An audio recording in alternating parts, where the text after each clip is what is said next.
Patuloy na nagbibigay serbisyo. Pag-asa at saya. GMA Regional TV. Kapuso ng bawat Pilipino.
Ito ang GMA Regional TV, One Mindanao.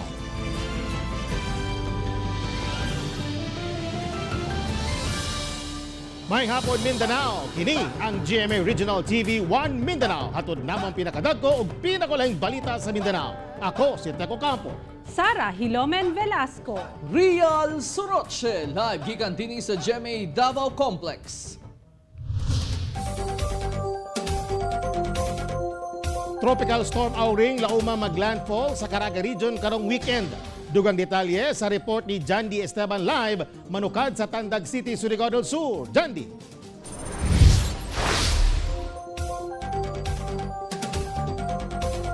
Tek bisan sa weekend pa maglandfall si Bagyong Auring. Sa karon nakasinati na ang rehiyon og pagulan-ulan ug kusog-kusog nga hangin.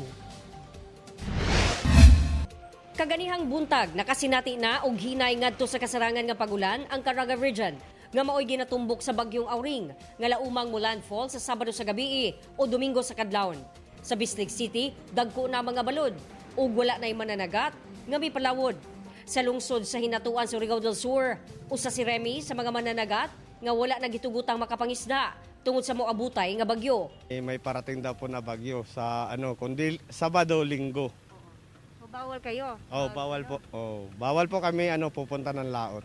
Samtang Short break, attention to all responders to be on your respective post for further instruction. naka-standby na ang Municipal Disaster Risk Reduction and Management Office sa pagresponde. Andam na ang mga rescue equipment, lakip speedboat ug mga motorized bangka nga gamiton sa pag-evacuate sa mga residente nga ana at tabog sa dagat nagpuyo. Andam na sab ang mga evacuation center. Gi-advise na mo ang tanan mga lumulupyo nga naagid sa kilid sa dagat nga pagpangandam ug pagdili sa pagpanagat. Ilabi na sa kadtong adunay mga guso nga plantation sa dagat, amo po silang gi-advisean nga dili sa gyud mag Sugod karon. Effective today agahapon pa. Agahapon pa. Sumala sa pag-asa, posibleng mukusog pa ang bagyo samtang nagkaduol kini. Makikita natin yung cone of uncertainty. Malaki pa rin po yung chance na umangat or bumaba. At nandito pa rin po yung presensya ng amihan kaya pwedeng maitulak pababa, pwedeng paghumina, umakyat ng konti, bahagya.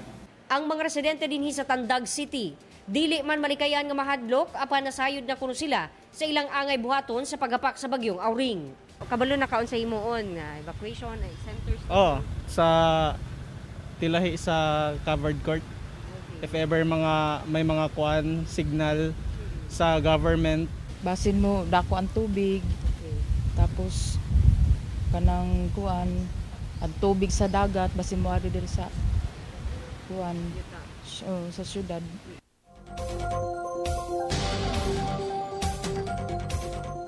Sumala sa pag-asa tekno nga mas mukusog pa kining tropical gikan sa tropical storm pwede kining mamahimong severe tropical storm si bagyong Auring. Tek. Okay, Jandy, no, kato mga naagyan mong syudad o mga lungsod no, sa Surigao del Sur, doon na ba yung mga laing lugar nga murag kumpiyansa ra o wala makapangula ng andam sa paghapak sa bagyong Auring? Text, to be specific, diri sa Surigao del Sur, sa itong pagpangutana sa PDRRMO, nakamiting na sila. Labot ni ining pagpangandam o naabisuhan na nila ang local government units dinhi sa ilahang probinsya, labot lagi ni ining pagsulod sa bagyong Auring ug nangandam na sila in terms of kani mga rescue equipment ug relief goods. Ug sa karon tek dinhi sa ato ang gibarugan dinhi sa Tandag City, kaganiha before ta nag-live nibundak ang kusog nga ulan ug nihunong ra usab siya. Mauni ang sitwasyon karon, mubundak nya muhunong ang ulan nya mubalik na usab. Ug ang hangin, in terms of hangin, medyo kusog-kusog ato ang mabati nga paghapak sa hangin dinhi sa Tandag City. Tek. Okay, daghang salamat. Jandy Esteban og amping mo diha. 15 anyos nga lalaking na-report nga missing na palgang patay sa sapa sa Santo Tomas, Davao del Norte. Samtang sa General Santos City, giaksyonan na sa LGU ang problema sa pagbaha sa usa ka barangay. Ani report ni Argil Relator. Martes sa buntag dihanakit ang naglutaw-lutaw na sa creek sa barangay Kinamayan sa Santo Tomas, Davao del Norte ang patayng lawas sa 15 anyos nga si Rovic S. Torres. Gireport nga missing ang biktima human ni uban sa grupo nga niadto sa Lungaog River aron matud pa mga ligo niadtong Lunes sa buntag. Kalit lang matud pa ni saka ang tubig sa sapa tungod sa walay puas nga pag-ulan, hinungdang na lumos og naanod ang biktima. Ana-ana sa state of decomposition ang lawas sa biktima. Samtang niadtong Lunes, tungod sab sa kusog nga pag-ulan, napulo ka barangay sa maong lungsod ang gibaha. Niabot og halos tagatuhod ang pagbaha sa pipila ka mga lugar sa barangay San Miguel. Gilayong niresponde ang rescuers sa nagkadaiyang ahensya. Niabot og 6,545 ka mga pamilya ang apektado gikan sa mga nalunupang barangay. Hinoon, giatiman dayon sa LGU ang mga apektadong pamilya pinaagi sa paghatag og food packs. Sa livestock, sa crops, sa agriculture ito, nasa mga more or less more than 47 million sir ang napituhan. And then sa infrastructure, more or less more than 5 million ang atong mga damages.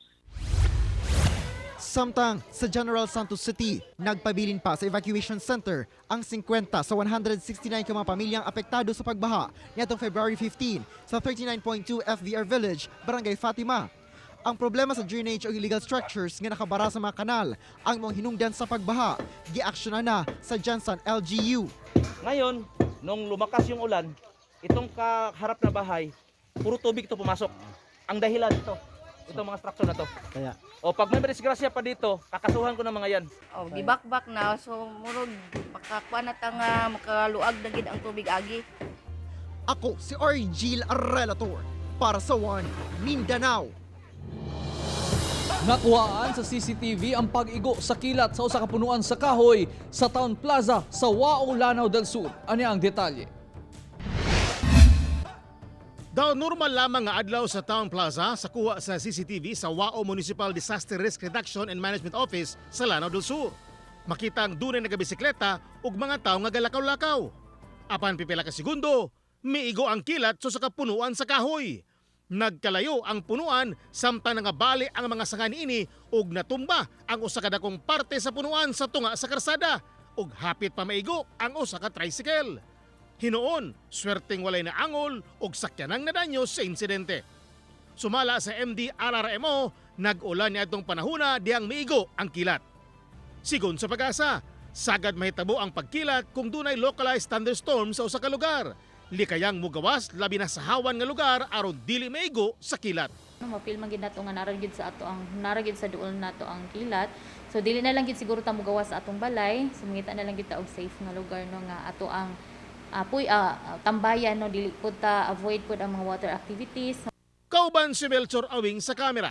Ako si Teco Campo para sa One Mindanao. Laing linog na sabang na sinati sa Davao del Sur kagabi. Dugang detalye sa iranto sa live report ni Argil Relator. Argil. Yes, Real, gitayog og magnitude 4.8 nga linog ang magsaysay Davao del Sur kagabi. Susamang lungsod nga gitayog sab og magnitude 6.1 nga linog ni adulang February 7. Alas 9:03 Miyerkules sa gabi, dihang gitayog og magnitude 4.8 nga linog kung asang epicenter mao ang magsaysay sa Davao del Sur Province. Nabati sab ang intensity 4 gikusgon sa Matanao ug Digos City sa Davao del Sur, Davao City ug Malungon sa Sarangani Province. Sumala sa Fivox ang pagtayog kagabi aftershock sa nahitabong magnitude 6.1 nga linog niadtong February 7. Hinoon, base sa report sa magsaysay LGU, walay reported damages sa maong linog. Samtang mapasalamaton ang mga residente sa Barangay Balnate sa maong lungsod, human dunay grupo sa mga reservist ang mitabang pinaagi sa paghatag og mga food packs kanila. Salamat ni sir. Salamat jud kaayo tungod sa ilahang mayong nga pang kasing-kasing una sa mua. Real bisan pa man walay reported damages sa magsaysay Davao del Sur tungod sa linog kagabi. Nagpahimangno gihapon ang Fivox na magbinantayon ang mga residente sanglit posible pa nga dunay aftershocks nga mahitabo. Real. Okay, daghang salamat Argil Relator.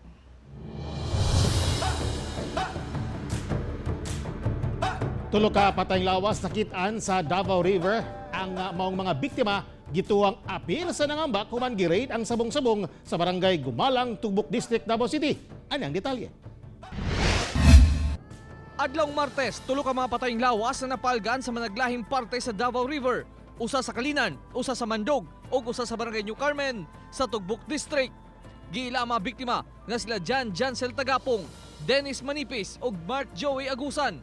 Ang tulo, gituuhang apil sa nangambak sa Tamugan River, human gironda sa otoridad ang sabong-sabong sa lugar niadtong adlong Domingo. Allegedly, mayroong mga magsasabong na tumalon sa ilog. In the process, immediately nag-conduct tayo ng rescue. So, initially may na-rescue doon na 3. So, nabuhay ito. Sa maong raid, 13 ang nadakpan, di nakuhaan sila og mga manok panabong ug kwarta nga parada sa sugal. Natuto sa sabungan. Naay pulis, read me. Naapsan mo jud mi dito sa mga pulis. Ngayon to pulis nga ayo dagan kay lawom kay tubig. Ibira ko sa pulis mao tong wala na ko gidala ko dito sa ibabaw. Luyo sa pangitabo, dili ko numuundang ang otoridad nga manakop gihapon og mga sabong-sabong kay gawas ng illegal kini. Bawal usab ang pagtapok-tapok nga posibleng pagtinakdanay sa COVID-19. 18 kuno ang nangambak sa sapa atol sa raid ug usa na lang kuno ang missing nga giilang si Roger Villacora. Kauban si Medyo Rawing sa kamera. Ako si Real Soroche para sa One Mindanao. Kapin 50 million pesos nga kantidad sa smuggled nga sigarilyo na sakmit sa Bureau of Customs Region 10 sa Pantalan sa Taguluan, Misamis Oriental. Dugang detalye sa report ni Cyril Chavez. Nasakmit sa mga personahe sa Customs Intelligence and Investigation Service kung CIIS sa Bureau of Customs Region 10 ang kapin 50 milyon nga kantidad sa mga smuggled nga sigarilyo. Gikan kuno sa China among shipment ug naabot sa Taguluan niadtong Pebrero 14. Gideklarang furniture ang sulod sa 2 ka container vans apan tungod sa taho nga nadawat sa ahensya, giisyuhan kini og pre-lodgement control order, hinungdan gipang-ablihan kini. Ibaligya unta ang mga sigarilyo sa nagkadayang parte sa Mindanao. Giilasab sa Bureau of Customs Region 10 nga LMRC 418 Direct Import-Export Corporation ang consignee sa mong shipment kinsa posibleng mag-atubang og kaso may kalabutan sa smuggled nga sigarilyo. Itong apprehension namin came from a tip from a counterpart sa China. So binuksan namin siya na revealed na meron siyang sigarilyo na naman. So both containers are positive sa sigarilyo. Giisuhan dayon sa customs og warrant of seizure and detention ang kontrabando og nakatakda nga gubaon. Padayon ang BOC-10 sa surveillance sa mga shipments aron mapakgang ang pagpayuhot og kontrabando sa ilahang area of responsibility. Ako, si Cyril Chavez para sa One Mindanao. Naduga nga ng mga lugar nga naapektuhan sa African Swine Fever o ASF sa Cagayan de Oro City ug Misamis Oriental. Atong sayron ang detalye niini sa live report ni Cyril Chavez. Cyril. Sara, tulo na ka mga barangay dinhi sa Cagayan de Oro City ang naapektuhan sa African swine fever. Kung asa kapin 200 na ka mga baboy ang gipangpatay. Samtang sa Misamis Oriental nasudla na sab sa maong sakit ang lungsod sa Lagindingan. Baguhay lang gikumpirma sa Agricultural Productivity Office sa Cagayan de Oro City nga naigo na sab sa ASF ang barangay Baikingon kung asa ubay-ubay ka mga baboy na ang nangamatay o gikatakdang ipailawom sa kaling ang mga baboy sa lugar. Samtang anaa na sa 36 ka mga backyard hog racers ang nahatagan og pinansyal nga tabang sa lokal nga kagamhanan sa Cagayan de Oro human nga gipamatay ang ilahang mga alagang baboy tungod sa ASF. 2,000 pesos ang cash assistance nga gihatag ngadto sa mga hog racer alang sa matag baboy nga gikal. Wala pa ilabot ang 5,000 pesos nga ayuda gikan sa Department of Agriculture Region 10. Moabot na sab ngadto sa 137 ka mga baboy ang napatay sa Barangay San Simon, samtang 89 sa Barangay Mambuaya. I-travel kibali ang mga baboy from the pig pens or sa household level into a holding area para maisara. Then dito na din ang kaling. So I think the same process we mahitabo sa Baikingon na level. Sa Misamis Oriental, gilayong nagpahigayon og kaling ang Provincial Veterinary Office human nga dunay mga baboy nga nagpositibo sa ASF sa lungsod sa Lagindingan. Anana sa sobra 40 ka mga baboy ang gipatay. Padayon sab ang monitoring sa lungsod sa Initaw nga naigo na sa ASF. Samtang ang lungsod sa Upol ginabantayan sab aron masiguro nga dili makasulod ang maong sakit. Baguhay lang sab nagpagawas og kamanduan si Governor Yevgeny Emano nga dili natugutan ang intermunicipal nga pagbiyahe sa mga baboy aron mapugnan ang pagkuyanap sa ASF. Sa pagkakaroon wala tayong problema. Labi na kay ang uban gani sa munisipyo ilan na lang ipangihaw. Labi na tong wala pagid maapektahan. Sara hangyo sa otoridad labi na sa mga backyard hog racers sa syudad ingon man sa probinsya nga likayan usa ang pagpakaon og pasaw sa ilahang mga alagang baboy kini aron malikayan nga mas mukaila pa ang African swine fever sa probinsya. Sara. Okay, daghang salamat, Cyril Chavez.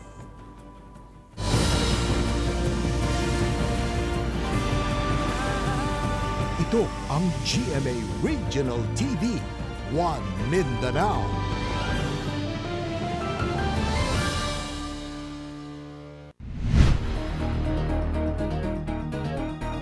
Halos 110 million ang total COVID-19 cases sa tibok kalibutan. Samtang sobra 555,000 na ang nakasina o nagkasakit sa Pilipinas, sugkapin 52,500 ang taga Mindanao.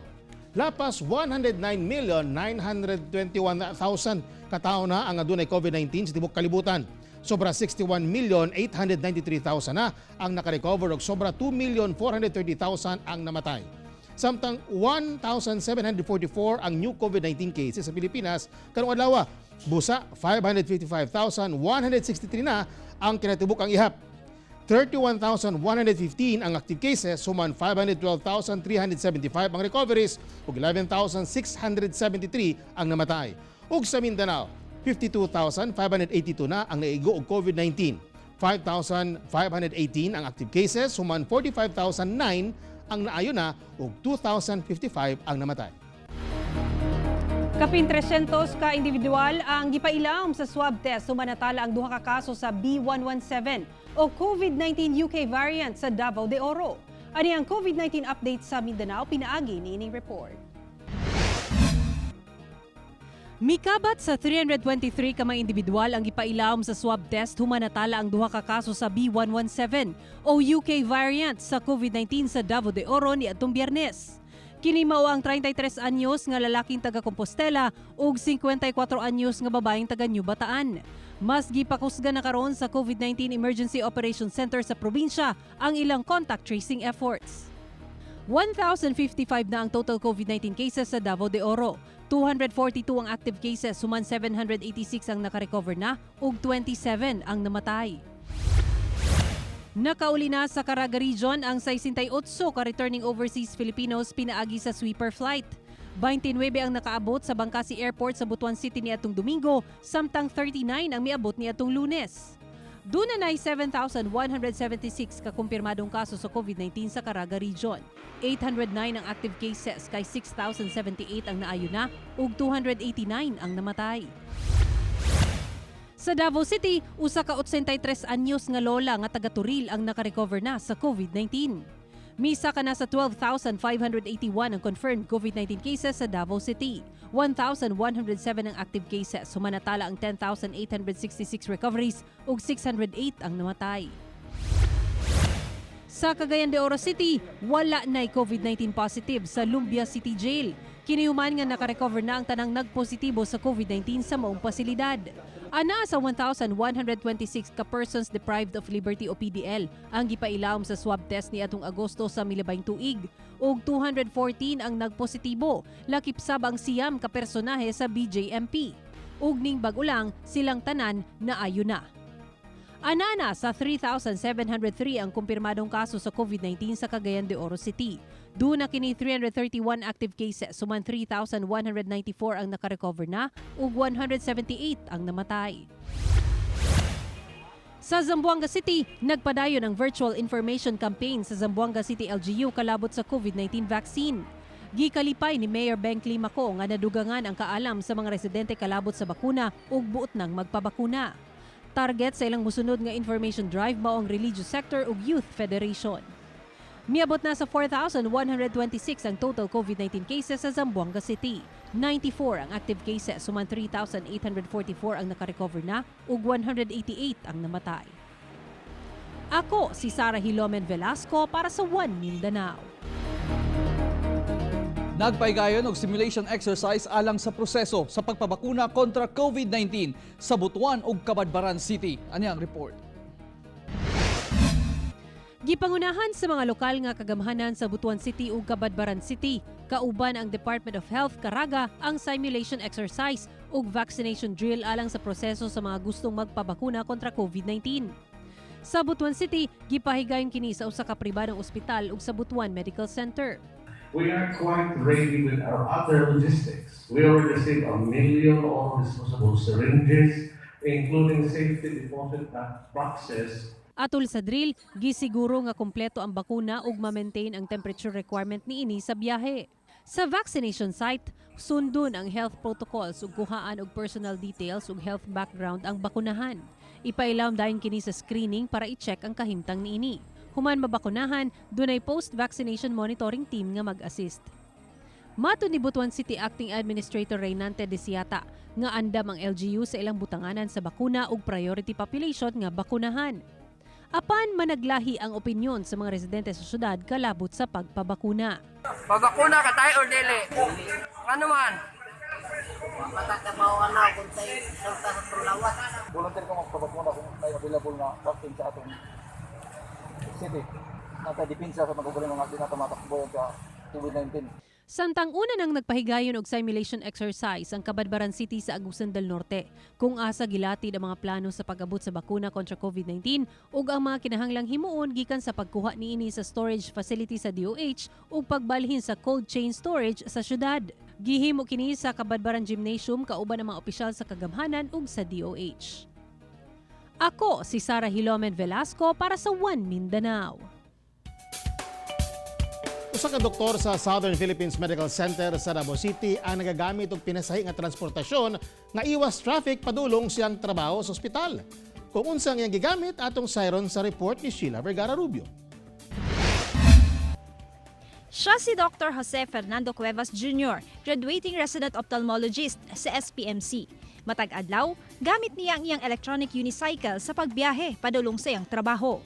Ang electronic unicycle kun EUC, usa ka self-balancing transporter nga dunay single wheel. Ang paggamit niya, meron siyang gyroscope, tapos nagse-self-balance siya pa front tsaka pa back. So yung balance mo lang na kailangan galing sa'yo, yung from side to side, yun lang ang ipabalance mo. Wala kini handlebar busa kinahanglan balansyon gayud sa tiil. Ang EUC makontrol ang speed o ang dagan ingon man ang paghunong. Kung tanawon daw delikado ang paggamit niini, busa gawa sa saktong pagbalanse ug disiplina sa kalsada. Gamit ni Dr. Cuevas ang iyang full-face helmet, wrist guard ug boots. Duha kuno ang iyang EUC. Ang usa pwede ibiyay sa duol lang nga distansya ug ang laing usa pwede hangtod 40 to 50 kilometers. Dakong tabang kaniya ang paggamit niini. Sanglit gawas nga iwas traffic, dili man problema og parking area. mas makamanage siya sa iyang time. Ingon man daw naka-ehersisyo na sab siya. Nakaka-exercise ka rin sa kanya ng konti. So, di ba yung mga exercises sa balance, yung mga parang pilates, ganyan. Medyo ma-workout ka rin kasi una nakatayo ka tapos nagbabalance ka din. Sanglit usa lamang siya sa pipila pa lang nga dunay EUC sa Davao, busa. Usahay makigdungan siya sa mga siklista sa panon sa ilang rides. Kauban si Bebot Cajes sa kamera. Ako si Sheila Vergara Rubio para sa One Mindanao.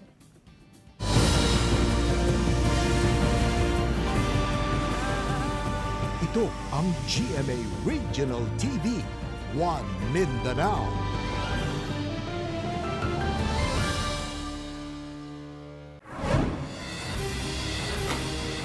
Patay ang biktimang si Fernando Sepra, human gibunalan og bato siyang mga kainom nga ilang sila RG Dinata ug Rolando Bacala. Gitabangan kuno sa duwa ka sospek og bunal og bato ang ulo sa biktima diyang nagkabikil samtang nag-inom. Kasong homicide ang gipasaka batok sa mga sospek.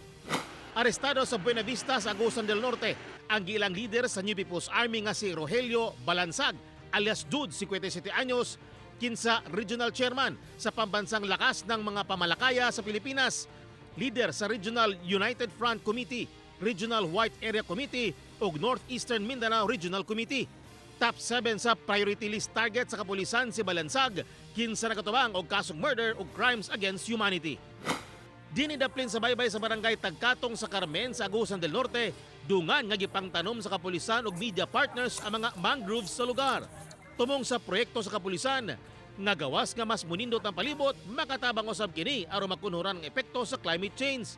Ang mangroves o bakawan mausay puy-anan usab sa mga isda. Nang hinaot ang kapulisan sa Agusan nga mohimo og susamang proyekto ang ubang sektor aron makatabang sa kinaiyahan. Field technician sa Cotabato Electric Cooperative o Cotelco nga si Kier Sidilio, kinsa gidagit sa sumala pa armadong mga lalaki sa Arakan, Cotabato, na-rescue sa kapulisan sa Kabakan uban ang asawa nini sa National Highway duol sa Don Carlos Bukidnon Province niadtong nakalabayng semana. Duha ka adlaw nga gibihag si Sidilio sa mga armado sa kabukiran gikan sa barangay Napaliko sa Arakan. Nakahigayon lang kuno siya og iskapo diyang iyang nabantayan nga giabandonan na siya sa midagit kaniya.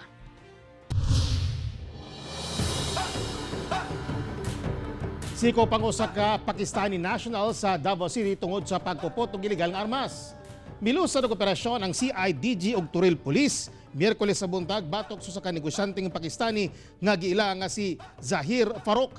Pinasikan sa search warrant girikis ang panimalay niini sa barangay Binugaw, Turil ug nakumpiskang usa ka caliber 45 nga pistola nga may bala, sling bag ug magazine.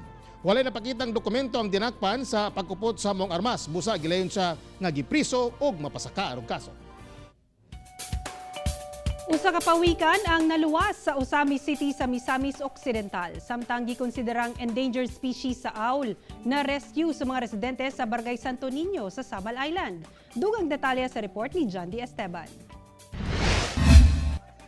Naluwas ang usa ka nagluyana nga leatherback sea turtle sa Osamis City, Misamis Occidental. Human nga nakakaon kini og pukot sa mga mananagat sa Purok 8 Carmen Annex sa maong syudad. Dali isab na nawag ang mga miluwas ngadto sa BFAR ug DENR sa lugar kay namatikdan sab nga duna kini mga samad. Busa gihatagan kini gilayon og medikal nga atensyon. Sa Samal Island, Davao del Norte, nagluyana dihang nakita sa mga residente kini usa ka klase sa owl. Sumala sa usa sa mga nakakita nga si Patrick James Bunghanoy. Nahibulong sila kung unsa ang gitapukan sa mga iro. Pipila lang ka metros doon sa ilang panimalay. Dihang ilang gisuta, usa di ay kadakong langgam. Sa loob na mo siyang giluwas kay para matagaan og remedy nga mapaayo ang iyang kahimtang. Na-turnover na kini sa City Environment and Natural Resources Office, Consenro. Sumala sa enkargado sa buhatan nga ang maong mananap usa ka eastern grass owl nga gikonsidera ng endangered species. Kauban si Mel Colmenares sa kamera. Ako si John D. Esteban para sa One Mindanao. Pasig Island sa Santa Cruz, Davao del Sur giablihan na pagbalik apan dili tanan makabisita sa lugar. Ani ang detalye. Human sa napulo ka bulan nga pagkasira, giablihan pagbalik ngadto sa publiko ang Pasig Island sa Barangay Bato sa Santa Cruz, Davao del Sur. Gikalipay sa barangay ug mga residente ang pag-abli sa isla aron mabalik na usab ang ilang panginabuhian hatod sa turismo.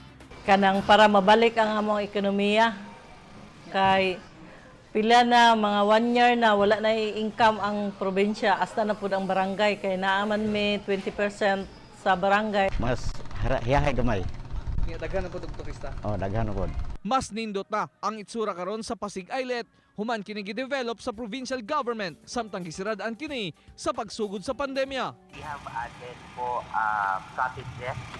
Merong for small group, medium group, and large group. And also we have what we call this one, the villa. Apan, pahimangno sa lokal nga paggamanan, bawal una ang mga bata ug senior citizen subay sa IATF guidelines.